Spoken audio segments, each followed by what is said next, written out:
Hello everyone, good morning. কেমন আছো তোমরা সবাই? আশা করছি তোমরা সবাই খুব ভালো আছো। আমিও ভালো আছি। আজকের ব্লগটা এখান থেকে শুরু করছি। তো চলো সারাদিন কী করছি টুকিটাকি সব কিছুই শেয়ার করবো। তো চলো দেখো, এখন নিয়ে নিয়েছি হাতে চা আর বিস্কুট। তো চলো খেয়ে নিই, তারপরে আবার আসছি নতুন কাছে। আছে ডাল পুরি আর তার সাথে দেখো তরকারি। তো চলো খেয়ে নিই। আর তোমরা কি খেলে অবশ্যই কমেন্টে জানিও। বাবা বলারে এই যে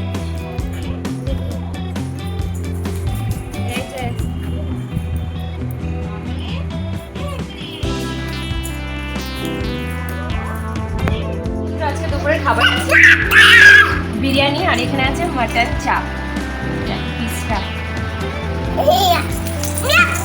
নাল্লি পিস। চলো গিয়ে দেখি যে কেমন হয়েছে।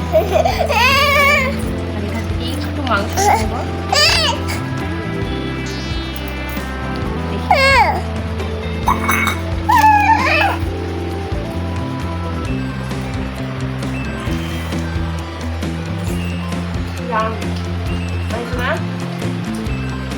চলো খেয়ে ঠান্ডা আবার আসছি।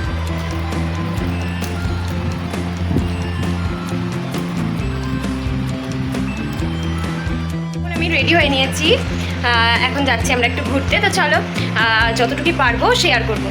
আমি এসেছি পাতালেশ্বর মন্দিরে। তো চলো দেখো চারিদিকটা কি সুন্দর লাইট দিয়ে এই শ্রাবণ মাসে সাজিয়েছে।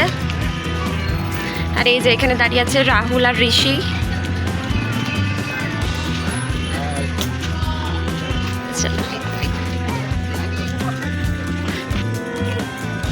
দেখো কতটা সুন্দর।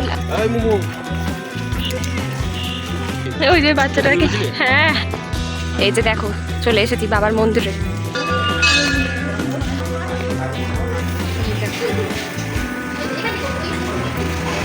এর ভেতরে ক্যামেরা অ্যালাউ নেই, তাই আমি করতে পারি।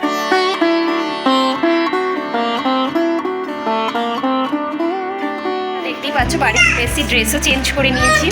তো রাস্তায় টুকিটাকি খাওয়া হয়েছে। তো মানে সকলের সাথে আমি শেয়ার করতে পারলাম না, তার কারণটা হচ্ছে লাড্ডু ধরো কোলে ছিল তো খুবই, তারপরে ফোন বের করে ভিডিও করা বুঝতেই পারছি অসুবিধাই হয়। তো সেই জন্য পারিনি। অবশ্যই যদি পারতাম তাহলে অবশ্যই তোমাদের সাথে শেয়ার করতাম।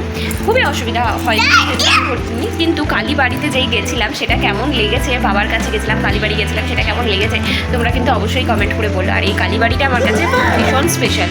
প্রায় 6 বছর পর এই প্রথম গেলাম আবার ওই কালীবাড়িতে। 6 বছর আগে একবার গেছিলাম জীবনে প্রথম, আর এই গেলাম। তো কেমন লাগছে তোমাদের অবশ্যই জানিও। তো চলো টাটা, সবাই ভালো থেকো, সুস্থ থেকো, আমার পাশে থেকো। আর আমার ভিডিওটা কেমন লাগলো অবশ্যই জানাতে ভুলো না গো। চলো টাটা।